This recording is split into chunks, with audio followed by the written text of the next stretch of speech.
El 23 de marzo del año pasado, a las 4:37 de la tarde, un dron DJI Phantom, equipado con sensor térmico de última generación, sobrevolaba el desierto de Altar en Sonora, a 183 metros de altura. El piloto, contratado por una empresa minera canadiense para mapear anomalías geológicas, observaba su pantalla con rutinaria atención cuando los parámetros del sensor comenzaron a mostrar lecturas imposibles. Bajo la superficie árida, a una profundidad estimada de 4 metros, algo se movía. No era el calor residual de las rocas ni las fluctuaciones térmicas naturales del subsuelo. Era un patrón de desplazamiento continuo, deliberado, que se extendía por más de 30 metros en línea recta. El operador detuvo el dron, verificó los sistemas, reinició el sensor. La señal persistía. Algo vivo, o algo que imitaba la vida, se arrastraba bajo toneladas de arena compactada por siglos de viento y sol inclemente.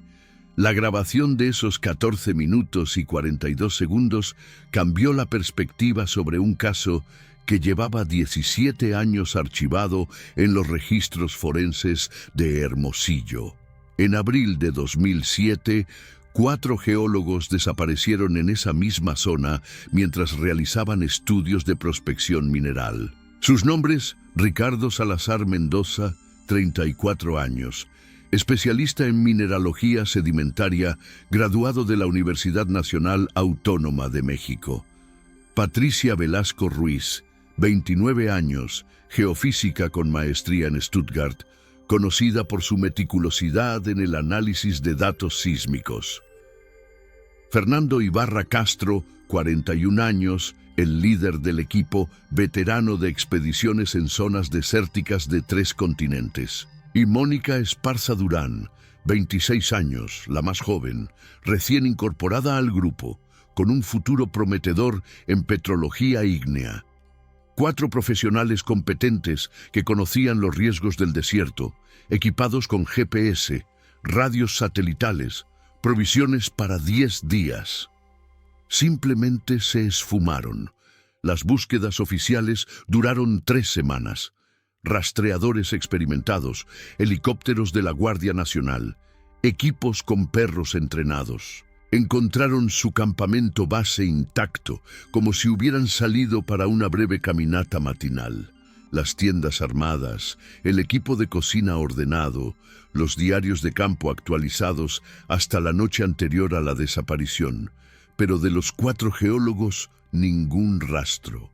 Ni huellas claras más allá de un perímetro de 200 metros, ni señales de lucha, ni evidencia de vehículos o terceras personas. El caso fue clasificado eventualmente como muerte por exposición en el desierto, cuerpos no recuperados, probablemente sepultados por alguna tormenta de arena. Los familiares nunca aceptaron esa conclusión.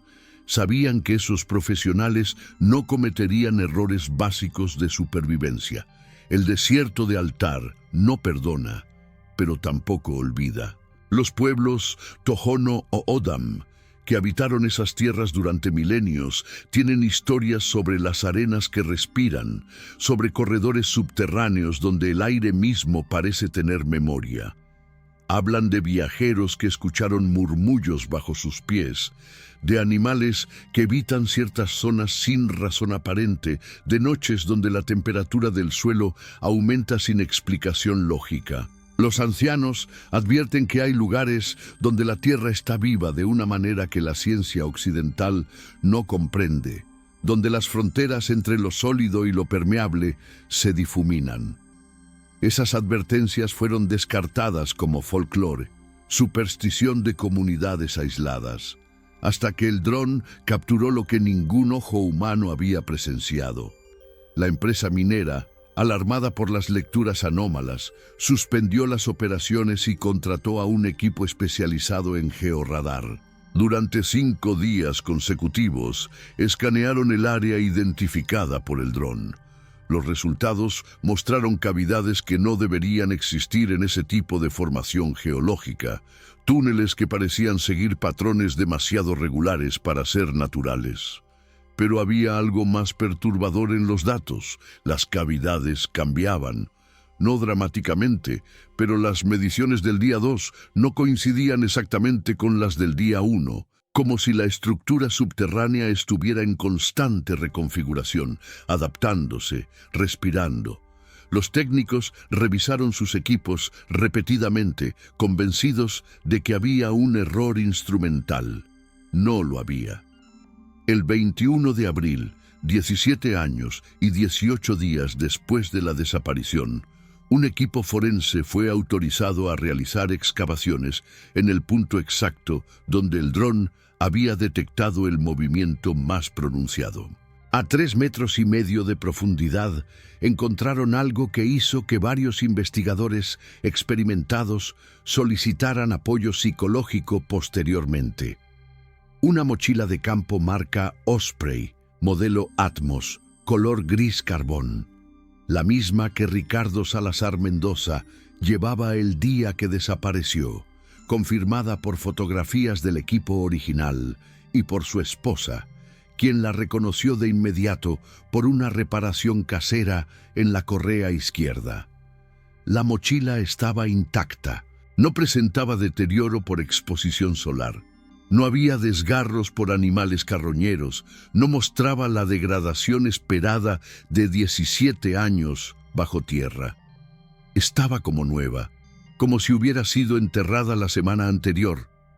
Dentro encontraron el diario de campo de Ricardo, su brújula, su unto, 3 mapas geológicos cuidadosamente doblados y una grabadora digital marca Sony que contra toda probabilidad aún contenía batería residual, suficiente para reproducir los últimos 7 minutos y 18 segundos que Ricardo Salazar había grabado.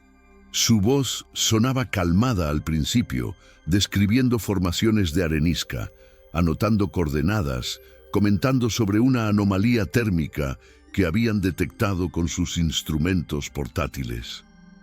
Luego, a los 4 minutos con 30 segundos, su tono cambia. Describe un sonido, un zumbido de baja frecuencia que parece venir del subsuelo. Patricia confirma escucharlo también.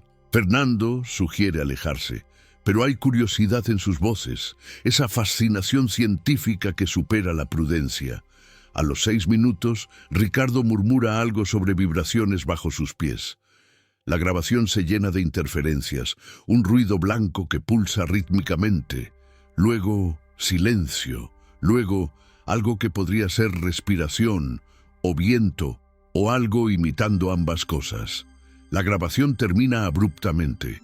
Las autoridades forenses analizaron el audio en laboratorios especializados en Ciudad de México.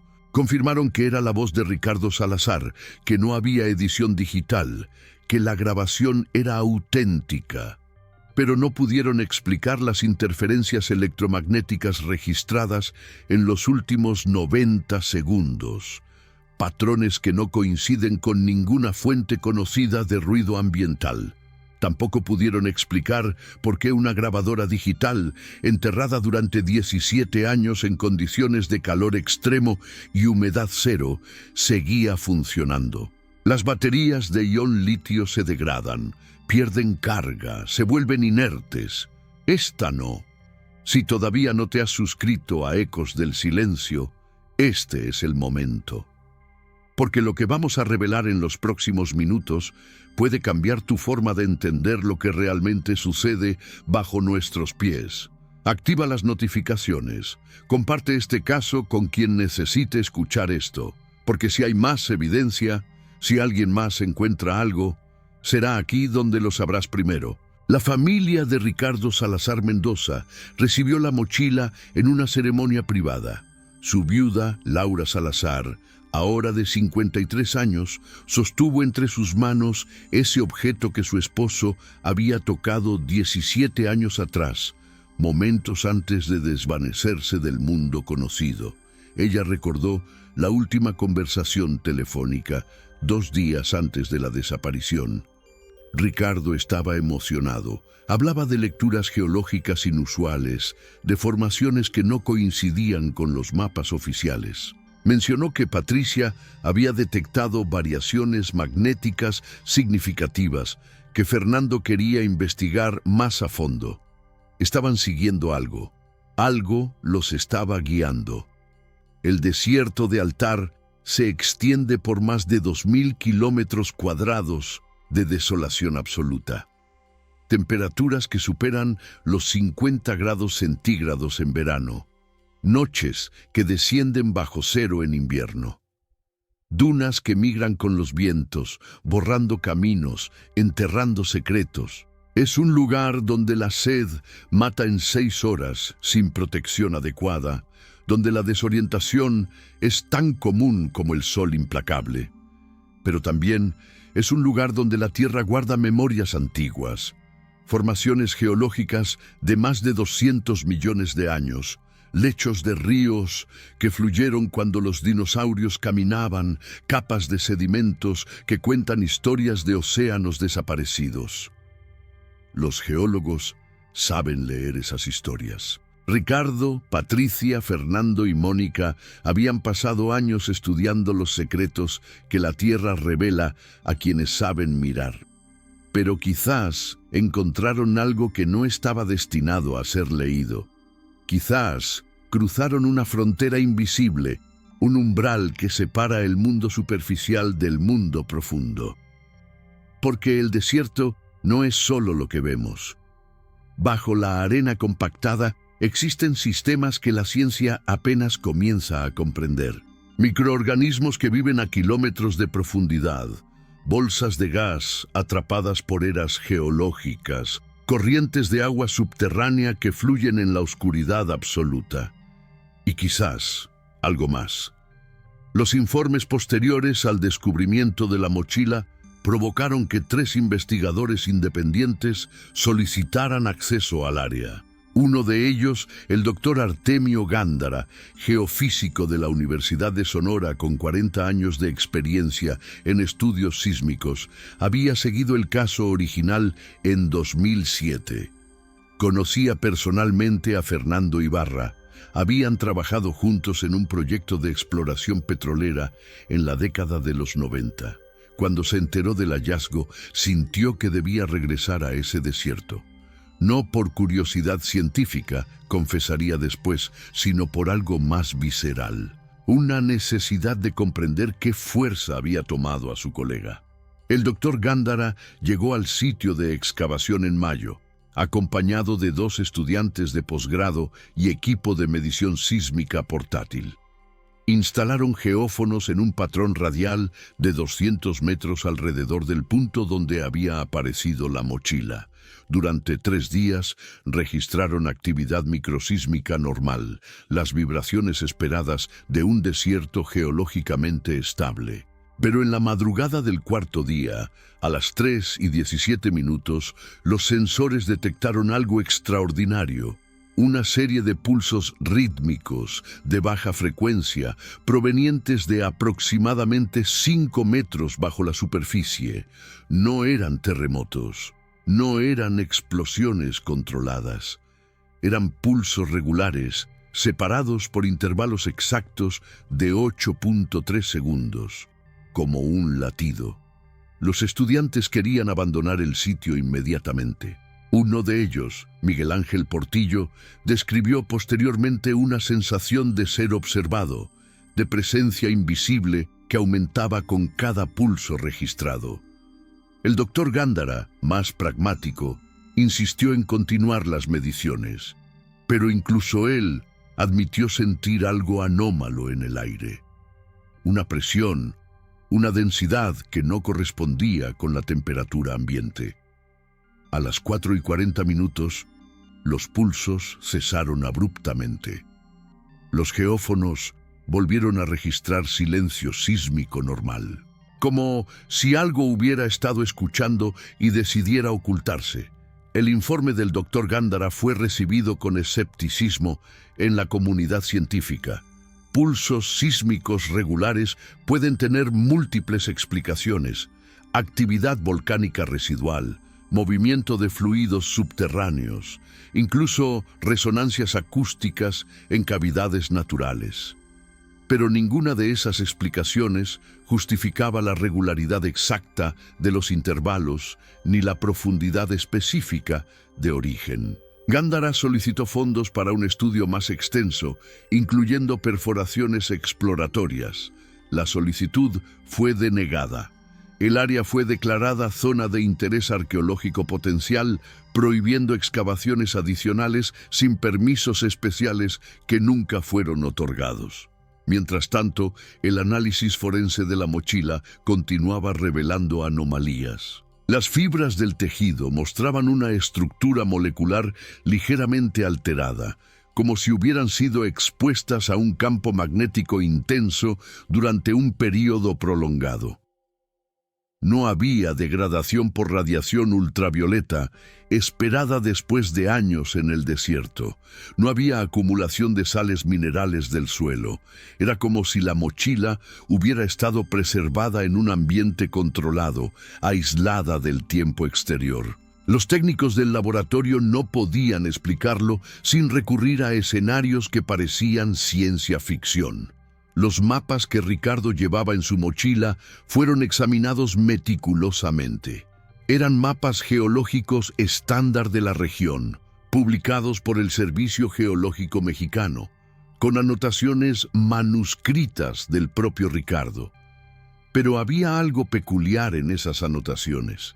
Había marcado con tinta roja 3 puntos específicos, formando un triángulo casi perfecto con lados de aproximadamente 2 kilómetros cada uno. En el centro de ese triángulo había dibujado un símbolo que no correspondía a ninguna convención geológica estándar.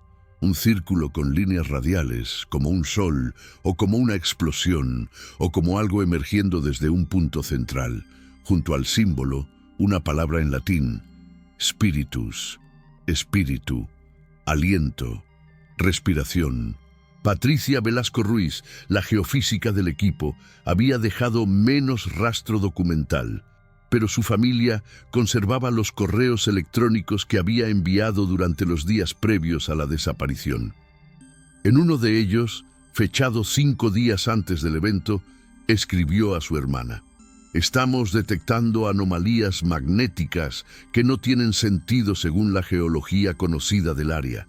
Es como si hubiera una estructura metálica masiva bajo la superficie, pero eso es imposible. Fernando dice que podría ser un meteorito ferroso enterrado, pero las lecturas son demasiado uniformes, demasiado simétricas. Mañana vamos a investigar el punto central. Estoy emocionada y, honestamente, un poco inquieta». Ese correo electrónico fue lo último que Patricia comunicó a su familia. Su hermana Claudia Velasco, ahora directora de un instituto de geofísica en Guadalajara, ha dedicado parte de su carrera a intentar comprender qué encontró Patricia en ese desierto. Ha revisado todos los datos disponibles, ha consultado con expertos en magnetismo terrestre, en geología estructural, en fenómenos electromagnéticos naturales. Ninguna explicación convencional encaja con las lecturas que Patricia describió. Claudia tiene una teoría que no se atreve a publicar formalmente, por temor a arruinar su reputación académica. Cree que su hermana encontró evidencia de una estructura artificial antigua, posiblemente prehispánica, enterrada a tal profundidad que ninguna civilización conocida habría tenido la tecnología para construirla. Fernando Ibarra Castro, el líder del equipo, era conocido por su escepticismo frente a explicaciones no científicas. Sus colegas lo recordaban como un hombre de datos puros, que desconfiaba de intuiciones o especulaciones sin fundamento empírico. Pero su esposa, Gabriela Ibarra, reveló años después que Fernando había cambiado en los meses previos a esa expedición. Había comenzado a estudiar textos sobre geomitología, la disciplina que busca bases geológicas en mitos y leyendas antiguas. Había comprado libros sobre las creencias Tohono o O'odham, sobre sus historias de seres subterráneos y portales terrestres. Cuando Gabriela le preguntó por qué ese interés repentino, Fernando respondió algo que ella nunca olvidó. Porque quizás los antiguos sabían cosas que nosotros hemos olvidado. Quizás sus mitos son mapas de una realidad que nuestra ciencia aún no puede medir.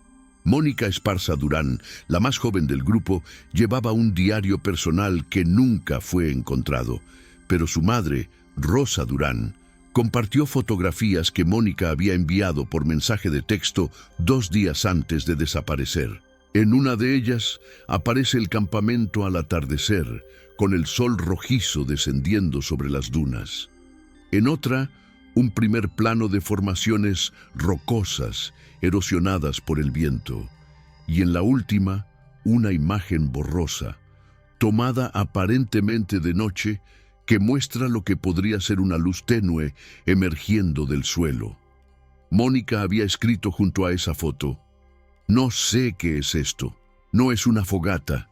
No es reflejo de nuestras linternas. Está saliendo de la tierra. ¿Alguien sabe qué podría causar esto?". Nadie respondió ese mensaje. Horas después, Mónica y sus 3 compañeros dejaron de comunicarse con el mundo exterior. Los rastreadores que participaron en la búsqueda original, veteranos del desierto con décadas de experiencia, describieron algo que los desconcertó profundamente.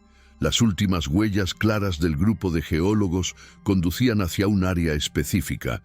El mismo punto que ahora sabemos estaba en el centro del triángulo marcado por Ricardo en su mapa. Pero las huellas no mostraban signos de prisa o pánico. Eran pisadas normales, caminata regular. Lo extraño es que, después de cierto punto, las huellas se volvían erráticamente espaciadas, como si las personas estuvieran dando pasos cada vez más largos, y luego simplemente terminaban. No había evidencia de que hubieran sido borradas por viento.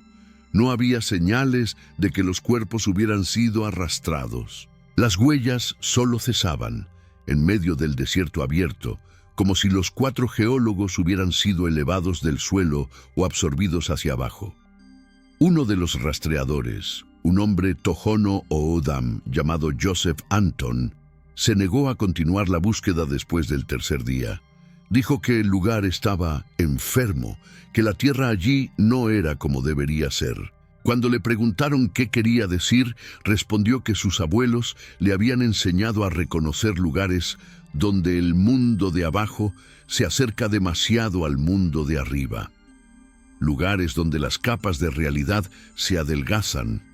Dijo que había sentido calor bajo sus botas, incluso en la madrugada fría, y que el silencio era demasiado profundo, antinatural. Ningún insecto, ningún ave, ningún coyote, como si los animales supieran mantenerse alejados. Los informes meteorológicos de abril de 2007 no mostraron tormentas de arena significativas en la región durante las fechas de la desaparición. No hubo eventos climáticos extremos que pudieran explicar un entierro súbito. La temperatura máxima registrada fue de 38 grados centígrados, calurosa, pero no letal para personas equipadas y experimentadas. No había razón ambiental para que 4 profesionales competentes perecieran en condiciones relativamente normales del desierto. 6 meses después del descubrimiento de la mochila, una segunda expedición con drones fue autorizada por las autoridades estatales. Esta vez equipados con tecnología LIDAR de última generación, capaz de penetrar la vegetación y revelar estructuras bajo la superficie con precisión milimétrica. El objetivo oficial era crear un mapa topográfico detallado del área para futuros estudios arqueológicos. El objetivo no oficial, que todos los involucrados conocían pero nadie declaraba formalmente, era encontrar los cuerpos de los 4 geólogos desaparecidos.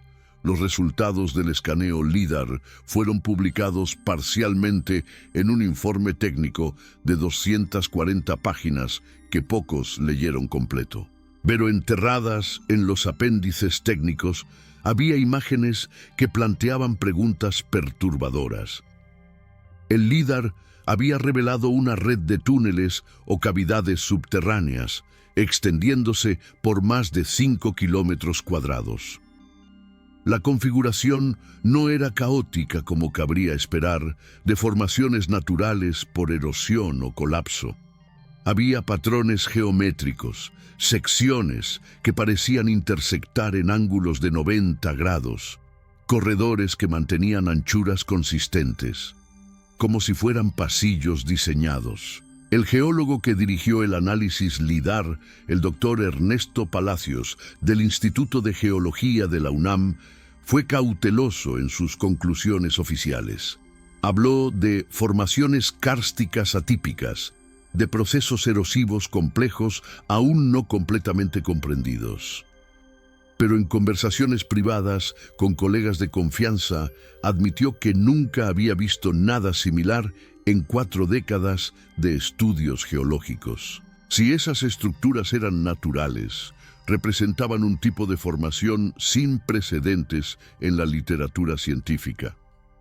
Si no eran naturales, entonces alguien o algo había excavado kilómetros de túneles bajo el desierto de Sonora, a profundidades donde ninguna tecnología de construcción moderna podría operar eficientemente.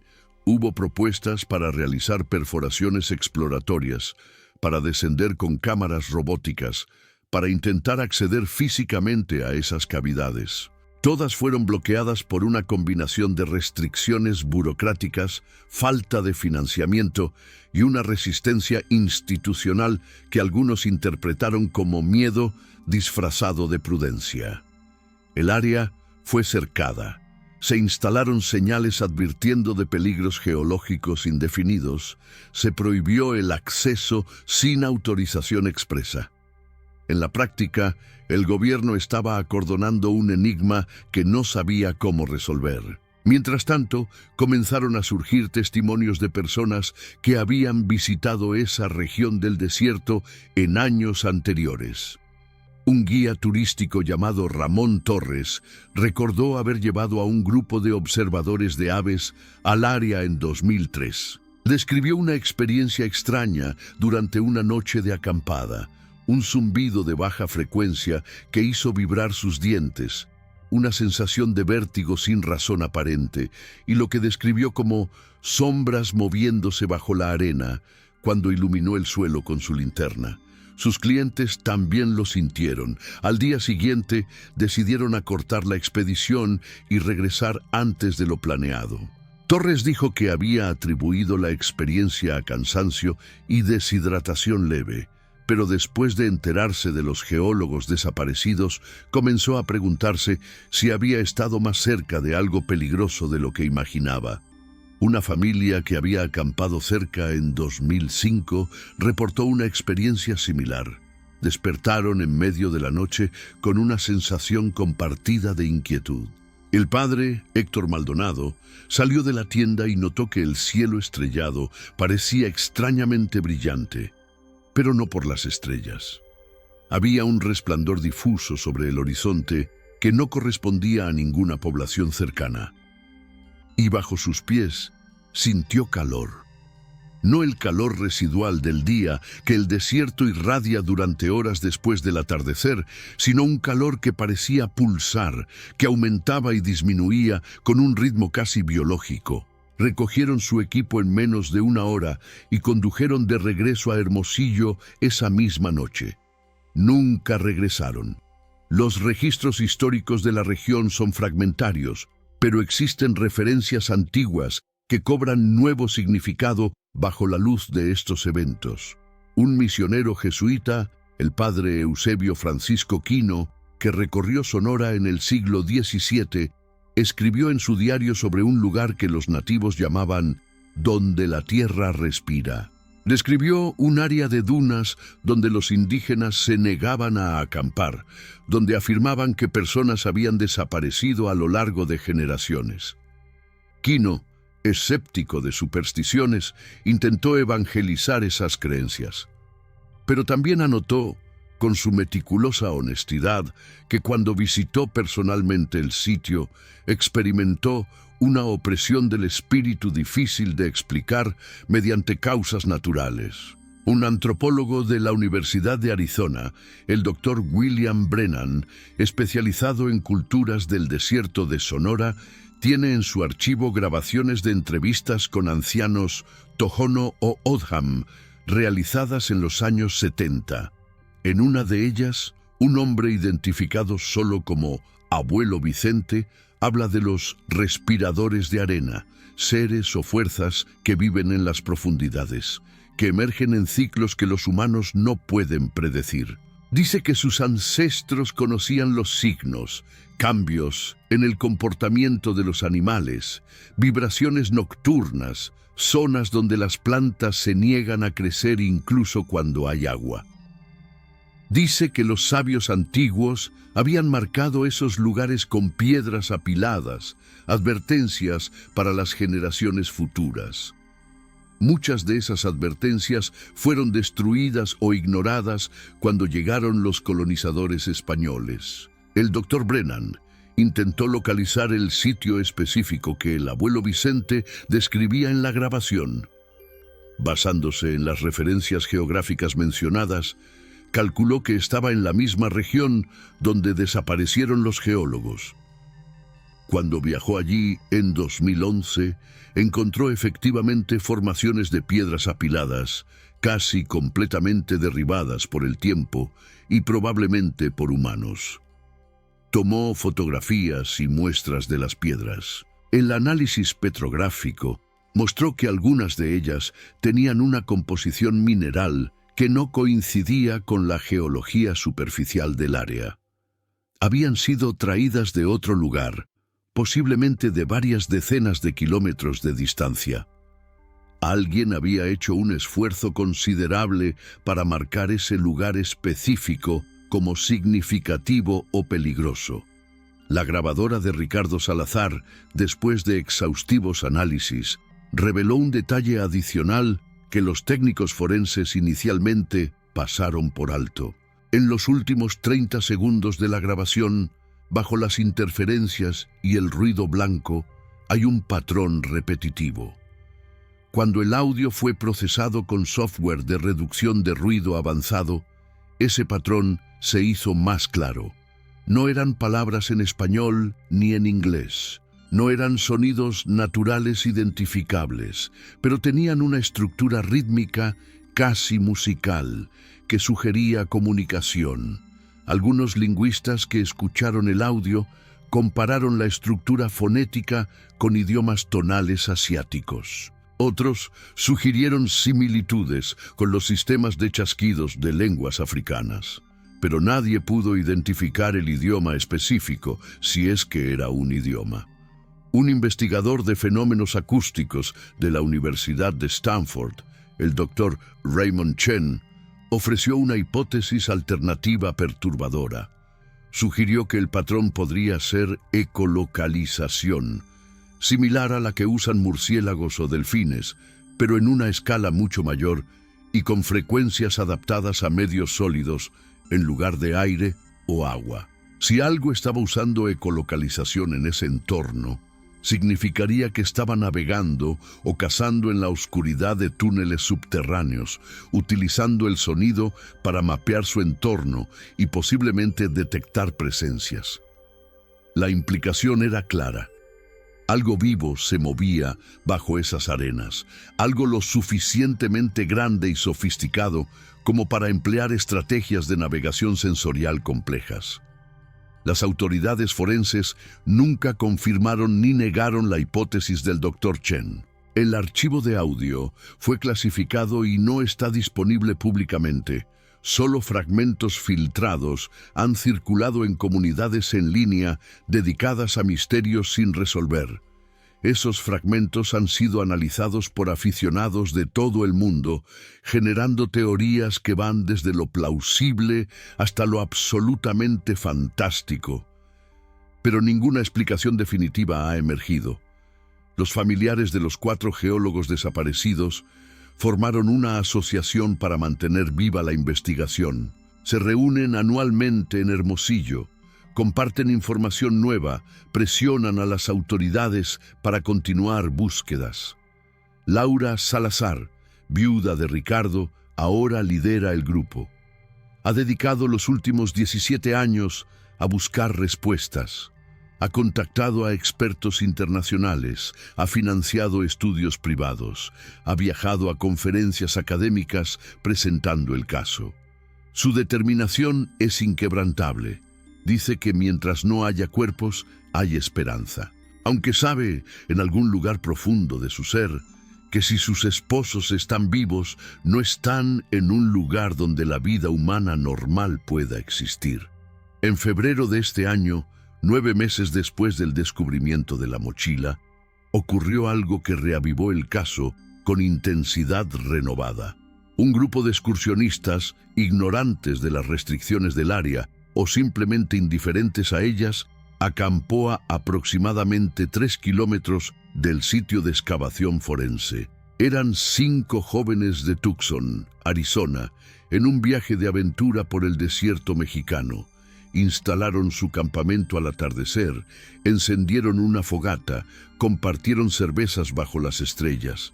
Ninguno de ellos conocía la historia de los geólogos desaparecidos. Alrededor de las 2 de la madrugada, uno de ellos, Tyler Morrison, de 24 años, despertó con necesidad de orinar. Salió de su tienda sin linterna, dejando que sus ojos se adaptaran a la luz de la luna. Caminó unos 20 metros alejándose del campamento. Fue entonces cuando notó algo imposible. La arena bajo sus pies estaba tibia. No solo tibia, sino caliente, casi incómoda al tacto de sus manos cuando se agachó para verificar. Y vibraba, sutilmente, pero definitivamente vibraba con un pulso rítmico que podía sentir a través de las suelas de sus botas. Tyler regresó corriendo al campamento y despertó a sus compañeros. Al principio pensaron que estaba borracho o bromeando. Pero cuando todos salieron y pusieron sus manos en el suelo, lo sintieron también. Esa vibración, ese calor inexplicable. Decidieron documentarlo. Grabaron videos con sus teléfonos, mostrando termómetros infrarrojos que registraban temperaturas del suelo de 42 grados centígrados, cuando la temperatura ambiente era de apenas 12 grados. Las grabaciones muestran sus voces, mezcla de emoción y creciente nerviosismo. Y luego, a las 2:37, las vibraciones se intensificaron. Uno de los excursionistas, Melissa Park, describió posteriormente la sensación como estar parado sobre el pecho de algo gigantesco que respiraba. El suelo se elevaba y descendía levemente, quizás 2 o 3 centímetros, pero suficiente para ser percibido. Sus linternas comenzaron a parpadear sin razón aparente. La fogata, que había estado ardiendo establemente, súbitamente se avivó, las llamas aumentando de altura como si recibieran oxígeno adicional de alguna fuente invisible, y entonces escucharon el sonido. Era similar al zumbido que Ricardo Salazar había descrito en su grabación 17 años atrás. Una frecuencia baja que se sentía más en el pecho que en los oídos. Pero había algo más, algo que las grabaciones de audio de los excursionistas capturaron claramente. Bajo ese zumbido había variaciones tonales, modulaciones que sugerían patrón, quizás intención. Los 5 jóvenes tomaron la decisión más sensata de sus vidas, recogieron solo lo esencial y corrieron hacia su vehículo, abandonando tiendas, equipo, todo. Condujeron sin detenerse hasta Caborca, el pueblo más cercano, llegando al amanecer en estado de shock. Sus videos fueron entregados voluntariamente a las autoridades mexicanas y posteriormente filtrados a medios de comunicación. Los clips se volvieron virales, acumulando millones de vistas en días. Expertos en efectos visuales analizaron las grabaciones buscando señales de falsificación. No encontraron ninguna. Los metadatos de los archivos confirmaban fecha, hora y coordenadas GPS. Las lecturas térmicas fueron verificadas como consistentes con la tecnología de los dispositivos utilizados. O los 5 excursionistas habían orquestado un engaño extremadamente sofisticado, o habían documentado un fenómeno genuinamente anómalo. El gobierno de Sonora, presionado por la atención mediática internacional, autorizó finalmente una expedición científica comprensiva. Un equipo multidisciplinario de geólogos, geofísicos, biólogos e ingenieros fue ensamblado. Se desplegó equipo de monitoreo sísmico permanente, cámaras infrarrojas de vigilancia continua, sensores de campo magnético, detectores de gases subterráneos. Durante 4 semanas, el área fue observada 24 horas al día. Los resultados fueron desconcertantes y, dependiendo de la interpretación, aterradores. Los sensores sísmicos detectaron actividad microtermal recurrente, concentrada en profundidades entre 4 y 8 metros. No era actividad tectónica convencional. Los patrones sugerían movimiento, desplazamiento de masa a través de medios porosos, como si algo estuviera navegando a través de la arena compactada de la misma manera que un animal submarino se mueve a través del agua. Los biólogos sugirieron comparaciones con gusanos de arena de gran tamaño, pero ningún organismo conocido podría generar las firmas térmicas registradas ni moverse a las velocidades calculadas. Las cámaras infrarrojas capturaron anomalías térmicas en 3 ocasiones durante el período de observación. Manchas de calor que aparecían en la superficie nocturna del desierto se movían lentamente en patrones serpenteantes y luego se desvanecían. Los técnicos verificaron exhaustivamente que no eran malfunciones del equipo. Las anomalías eran reales, medibles y desafiaban explicación convencional. Algo bajo la superficie generaba calor, suficiente para elevar la temperatura superficial varios grados por encima del ambiente circundante. Los detectores de gases revelaron emisiones de metano y otros compuestos orgánicos volátiles emergiendo del suelo en el área central del fenómeno. Concentraciones bajas, no peligrosas, pero significativas. Esos gases suelen asociarse con descomposición biológica. Podría ser material orgánico antiguo, restos vegetales de ecosistemas pasados, cuando el desierto era más húmedo, o podría ser algo más reciente. Los análisis isotópicos no fueron concluyentes. Los científicos no pudieron determinar con certeza la antigüedad o el origen de la materia orgánica que generaba esas emisiones. Uno de los geofísicos, la doctora Sofía Mendoza, propuso una teoría que encontró resistencia inmediata de sus colegas. Sugirió que las estructuras reveladas por el LIDAR podrían ser túneles biológicos, excavados por organismos extremófilos de gran tamaño, adaptados a vivir en condiciones subdesérticas. Citó investigaciones recientes sobre la biosfera profunda, ecosistemas microbianos, descubiertos a kilómetros bajo la superficie terrestre, viviendo de fuentes de energía geotérmica y química. Si esos microorganismos podían existir, argumentó, ¿por qué no formas de vida más complejas y grandes en nichos ecológicos aún no explorados? La comunidad científica rechazó la hipótesis por falta de evidencia directa. No había muestras biológicas, no había avistamientos confirmados, solo lecturas instrumentales ambiguas. Pero la doctora Mendoza señaló que esa era precisamente la naturaleza del problema.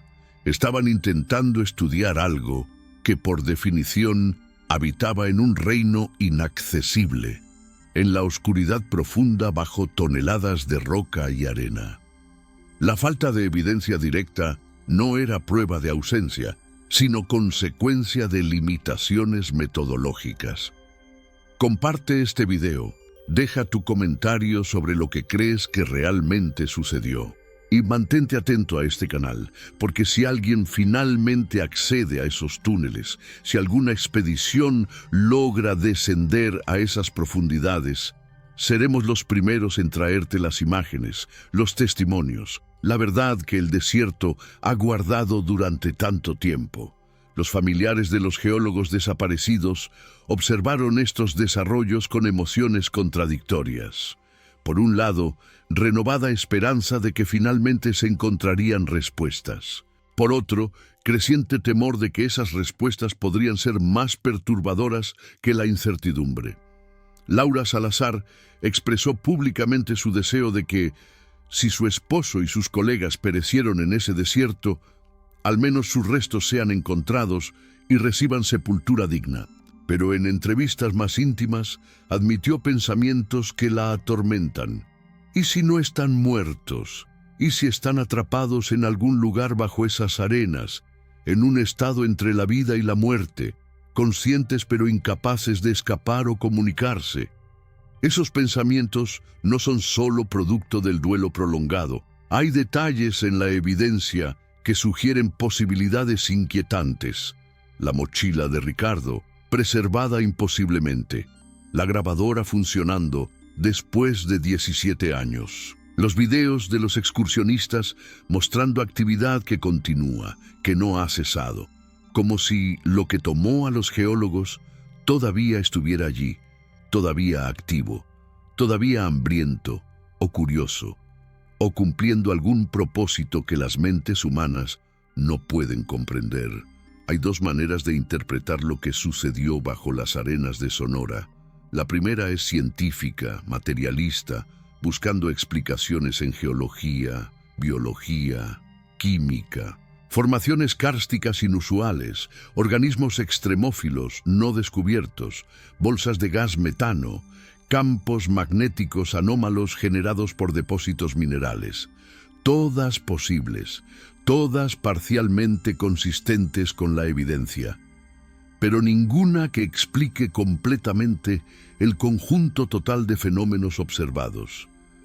La segunda interpretación es ancestral, mítica, pero no menos válida para quienes conocen las historias antiguas. Los Tohono O'odham y otras culturas indígenas del desierto han hablado durante siglos de los guardianes subterráneos, de las fuerzas que habitan las capas profundas de la tierra, de los lugares donde la frontera entre mundos se adelgaza. Hablan de viajeros que cruzan esa frontera, voluntaria o involuntariamente, y de cómo el desierto preserva sus esencias de maneras que la muerte ordinaria no contempla. Para ellos, lo que sucedió a los geólogos no es un misterio científico, sino una transgresión espiritual, un cruce de umbrales que no deberían cruzarse. El área permanece acordonada. Los sensores continúan registrando datos. Los investigadores publican artículos cautelosos en revistas especializadas, usando lenguaje técnico para describir fenómenos que desafían clasificación técnica. El público general ha seguido adelante como siempre hace, distraído por nuevos misterios, nuevas tragedias, nuevas maravillas. Pero para quienes conocen la historia completa, para quienes han visto la evidencia, escuchado las grabaciones, sentido el calor inexplicable bajo sus pies, el desierto de Altar en Sonora no es solo un lugar geográfico, es una pregunta sin respuesta. ¿Qué se mueve bajo esas arenas? ¿Son los restos de 4 geólogos atrapados en alguna anomalía geológica? ¿Es vida adaptada a condiciones que nunca imaginamos posibles?